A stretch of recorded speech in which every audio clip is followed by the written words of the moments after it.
আসসালামু আলাইকুম, welcome to MD Nishad channel. চিত্রনায়ক জসিম, যাকে বলা হয় ঢালিউডের অ্যাকশন কিং ও প্রথম সুপার হিরো।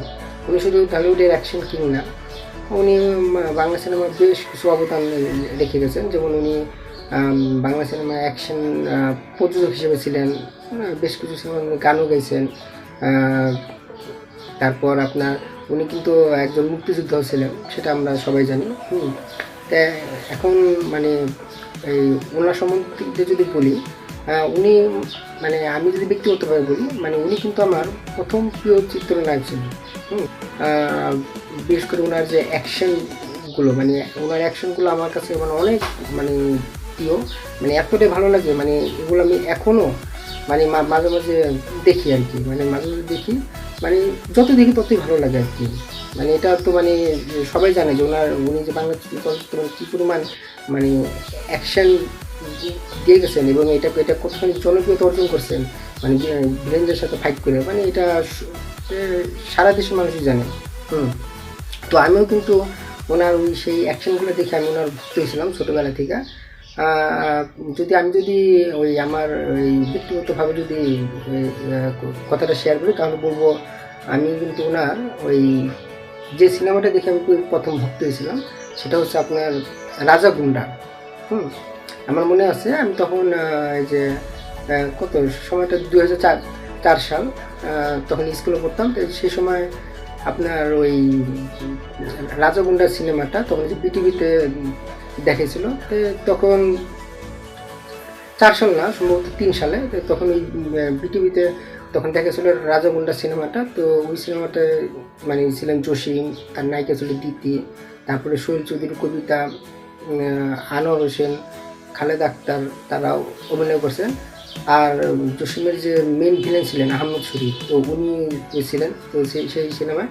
তো ওই সিনেমাটা দেখে কিন্তু আমি ওনার ভক্ত হয়েছিলাম, এবং সেটা কীভাবে হইলাম মানে সেটা যদি বিশ্লেষণ করি, যেমন তখন দেখতাম যে মানে ওই সিনেমার জসিম ছিলেন পুলিশ অফিসার ছিলেন, এবং তিনি যে আহমদ শরীফের উপর মানে মানে তাকে ধরার জন্য মানে বারবার চেষ্টা করতেন আর কি, কিন্তু মানে উনি প্রায় ব্যর্থ হইতেন। তারপরে মানে এই আহমেদ শরীফকে দেখতাম যে উনি লম্বা একটা মানে চুল, মানে মাথার লম্বা চুল নিয়ে মানে উনি মানে ভিলেনে পাঠ করতেছিল, এবং বাঁশি বাজে মানে উনি করতো, মানে যে যাকে ধরতো আগে হলো বাঁশি বাজাতো, তো বাঁশি বাজে তারপর ওই মেরে ফেলতো আর কি। মানে এরকম একটা সিনেমা তখন দেখছিলাম। এবং সে সময় মানে যে কী বলবো, যে আমি শুধু যে বাঁশির ওই শ্যুটটা মানে খুবই ভালো লাগতো আমার কাছে। তো তখন মানে যে দিদিকে যখন অ্যাটাক করে মানে আমি শরীরের লোকেরা, তখন জসিম দিদিকে বাঁচাতে গিয়ে তখন ওই এক পর্যায়ে ভিলেনরা জসিমকে ধরে ফেলায়। তখন যখন জসিমকে সবাই ধরে, তখন দেখছি যে ওই আহমেদ শরীফ তখন জসিমকে মারার আগে ওই বাঁশিটা মানে তখন বাজাইতো, তো তখন বাঁশিটা বাজাইতো, তো ওই বাঁশির যে সুরটা মানে আমার কাছে অনেক ভালোই লাগছিল আর কি। এবং বাঁশি বাজানোর পরেই তারপর জসিমের উপরে অ্যাটাক করছিল আহমেদ শরীফ, কয়েকটা কিল ঘুষি মারতে হতো, তাকে আহত করে পানিতে ফেলে দিত। অবশ্য এই সিনেমাটা আপনারাও দেখছেন। তো ওই রাজাগুন্ডা সিনেমাটা দেখার পর মানে আমি তো ওনার ভক্ত হয়েছিলাম। তা ওনার ভক্ত হওয়ার পরে শেষে আপনার ওই বিটিভিতে মানে যতবারই মানে বলতো যে মানে আজকে যে সিনেমাটা দেখাবো, তো ওই সিনেমাটা যখন শুনতাম যে নায়ক জসিম আছেন, তো তখন কী করতাম মানে টিভির সামনে মানে তখন বসে থাকতাম, তখন হাততালি দিতাম, যে বিশেষ করে ওনার অ্যাকশনটা দেখার জন্য সে সময় আর কি। তো মানে এতটাই ভক্ত হয়ে গেছিলাম। তারপর শেষে পরবর্তীতে যখন দেখলাম যে ওনার অনেক যে সিনেমা যে দেখাতে, বিশেষ করে আপনার ওই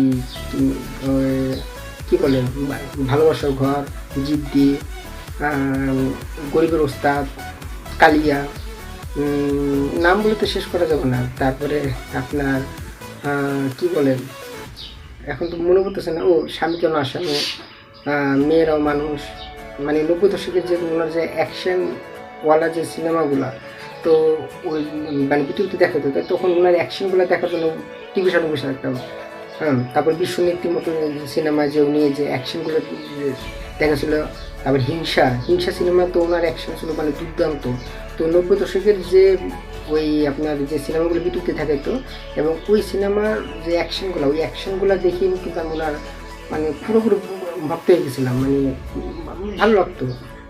তো নায়ক জসিমের সিনেমা কার কার ভালো লাগতো এবং কারা কারা আছেন নায়ক জসিমের ভক্ত, তো আপনারাও শেয়ার করতে পারেন। যারা আছেন আপনারাও জানিয়ে দিতে পারেন যে নায়ক জসিমের কোন সিনেমা দেখে আপনিও ভক্ত হয়েছিলেন।